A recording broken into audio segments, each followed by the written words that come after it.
говоря малко, защото ако трябва да обземем целият материал, това ще отнеме може би месеци. Това, което искам да спомена преди да започна, съществената част, е, че моята цел не е да тълкувам Библията, да кажа какво представлява звяра или какво представляват роговете на звяра и така нататък. Моята цел е просто да съпоставя някои събития, които се случват в момента около нас, и на всеки от нас тия събития са известни, и да намерим тяхното потвърждение в Библията. Защото Библията е изцяло пророческа книга. От самото начало до края, още в 3 глава, 15 стих от Битие, Господ казва, че ще постави вражда между семето на жената и семето на стана, и той ще му нарани петата, а той ще му смажи главата. И има много пророчества в Библията, които са учудващо точно се изпълняват. Друго, което искам да спомена, е, че пророчествата, за които става въпрос, те не се изпълняват внезапно. Много хора си мислят, че когато четат, че ангела изля чашата си и на трета от зелената трева изгоря, това става внезапно. Това не е така. Пророчества започват незабележимо, докато набират скорост и ескалират, стигат до своя апогей, до своята връхна точка. И това е, за което искам днес накратко да споделя. По-нататък, следващите седмици, ще стигнем и до такива неща, примерно за чиповете, за които много се говори, за нанотехнологиите, но сега отиваме в Откровение 8 глава от 7 до 11 стих.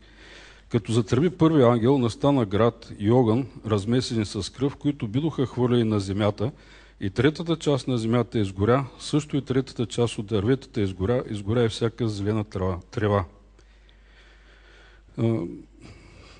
Постепенно ще ги четем. Значи тук става въпрос, днеска всички знаете, че се говори много за екологична криза. И тук в този стих, който четохме, става въпрос за нещо, което засяга тревата, засяга дърветата и така нататък. Тия неща просто по телевизията, в интернет, навсякъде може да видите. Но когато аз започнах да чета, аз не знаех, че това е взело такива застрашителни размери. Унищожаването на почвата. Например, мога да ви изброя сега пожари. Значи пожара го смятаме за нещо нормално, но през последните години има пожари в Москва, Гърция, Испания, в Австралия, които милиони и милиони декари обработваема площ и гори унищожават. След това масовото изсичане на горите, бразилската джунгла, тайгата, замърсяването на военните конфликти също, замърсяването с химикали. Ето 8 стих. И като затръби втория ангел, нещо като голяма планина паднала в огън се хвърли в морето и третата част от морето стана кръв. Тук също се говори за замърсяване на моретата и аз мога да ви дам данни. Това е статистика, но която много добре илюстрира изпълнението на пророчествата. Вие знаете, че в навечерието на Нова година се разнесе новината, че хиляди мъртви птици бяха намерени по улиците на градче в Арканзас. След това такива случаи бяха регистрирани в Луизиана, Кентъки, както в Швеция и Италия. На 10 януари тая година в окръг Бурса в Турция, в Канада, в провинция Квебек, също 40 000 мъртви рака бяха изхвърлени по бреговете на Англия. В Арканзас 5000 птици, 100 000 риби, около бреговете на Виетнам и на Чили. На Виетнам, значи около 100 тона мъртва риба е изплувала. Бреговете на Чили също около 100 тона мъртва риба. След това четох в български сайтове, значи реките Стряма, Янтра, има много реки, където са изплували тонове и тонове мъртва риба следствие на замърсяването. И това, което четем тук, Нали, това са събития, които стават около нас, но може би не сме ги свързали с това, което пише в Библията. Нещо като голяма планина паднала в огън, се хвърли в морето и третата част от морето стана кръв. Та измря третата част от одушевените същества, които бяха в морето, и третата част от корабите беше унищожена. Това за корабите явно е нещо, което предстои да се случи. След това и като затръби третия ангел, падна от небето голяма звезда, която гореше като светило и падна върху третата част от реките и върху водните извори. А името на звездата е Пилин, и третата част от водите стана Пилин, и много човеци измряха от водите, защото се вгорчиха. Значи, тук също се говори за това, че питейната вода, нещо става с нея, нали? И ще има недостиг на питейна вода, от която хората ще умират. Значи, сега има заразение, има много заразви във водата и наистина милиони в Пакистан, в Африка има милиони хора, които умират от заразена вода. Така, както от глад, така и от тая вода, която е негодна на пиене. 95-та година, когато бях в Москва, чеше жълта и долу сложиха филтър. Тя ставаше явно за пиене, но жълта вода, просто това не е естественият цвят на водата. И друго, което искам да ви кажа,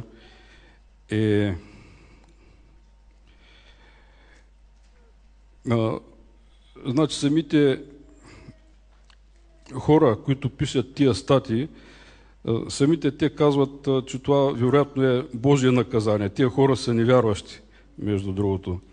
Но те смятат, че това е Божие наказание.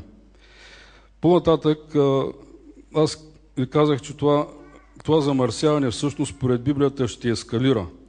И ако отидем в 16 глава на Откровение на Йоанна, 16 глава, 3 и 4 стих, виждаме: вторият ангел изля чашата си в морето и то стана кръв като на мъртвец и всяка жива твар в морето умря. И третият ангел изля чашата си в реките и във водните извори и водата им стана на кръв. В третия стих е интересно това, което пише: то стана кръв като на мъртвец. Аз не знам дали има някой представа каква е кръвта на мъртвеца, но тя е черна, подобна на суровия петрол. Не знам някой дали се е замисля върху това. Но вероятно замърсяването няма да се дължи само на петролни разливи. Вярвам, че всеки от нас е виждал по телевизията стотици измрели морски бозайници следствие на петролно замърсяване. И тюлени, не само риби, нали, тюлени, делфини, тия неща ги дават често по телевизията. И тъй, както виждаме, според Библията това замърсяване ескалира, а че проблема е сериозен, е ясно от това, че Световната организация се занимава с екологичната криза, с замърсяването на планетата и се правят различни опити да се предотврати това ескалиращо замърсяване, но опитите до този момент нямат никакъв успех, а нещата се задълбочават. Например, Черно море, там се влива Дунав, Днепър и Дръстър, не Дръстър, ами Нестър, да. И самите реки носят химикали и замърсявания, които унищожават фауната в морето. И все повече морето обеднява на риба. А това ескалиращо замърсяване е твърде възможно да бъде в резултат на, тук се говори в Откровението 9 глава, за една война. Много хора смятат, че това е Втората световна война, но тук пише, че от тия три язви, от огъня, от дима и от жупела, що излизаха от устата им, биде избита третата част от човеците. Всъщност, до сега сме минали 2 световни войни и нито една от тях не отнела живота на третата част от човеците. Както знаем, че Библията е книга, която е доста точна. През Втората световна война са загинали около 100 милиона човека, даже над 100 милиона, което никак не е малко, но до сега не е имало война, при която загини и на трета от човечеството. И вероятно тая война, която се води със съвсем други средства, ще бъде причина за това ескалиращо, за апогея на това замърсяване, когато всичко живо в моретата измира. И какво четохме друго в 16 глава? Когато изля морето, всяка жива твар в морето умря и също и всички водни извори биват замърсени. И ако отидем в 8 стих на 16 глава, виждаме и друго нещо. Четвъртият ангел изля чашата върху слънцето, на което се позволи да гори човеците с огън. Това също в момента е един проблем, който все повече ескалира, тъй като знаем, че озоновия слой в атмосферата предпазва хората от ултравиолетовите лъчи на слънцето. Ако те проникват безпрепятствено, както този слой застрашително намалява, ако те проникват безпрепятствено, това, което предизвикат върху кожата на човека, това е рак и тежко изгаряне. Различни видове форми на кожен рак и тежко изгаряне. И ако той продължи да намалява този слой, просто и уврежданията ще бъдат все по-големи. И мисля, че за днеска това е достатъчно. С това искам да кажа просто, че наистина времето е много по-близо, отколкото ние дори може да си представим и мислим. Понякога, когато говорим за последното време, за нас това е някакво малко абстрактно понятие и си мислим, че то е в далечното бъдеще, но на практика ние живеем в него. Ние живеем в него и по-нататък ще видите колко още много неща има, които се случват и са точни пророцтва от Библията. Но няма място, за страх и няма от какво да се плашим, защото ако Бог е от към нас, няма кой да бъде против нас. Амин.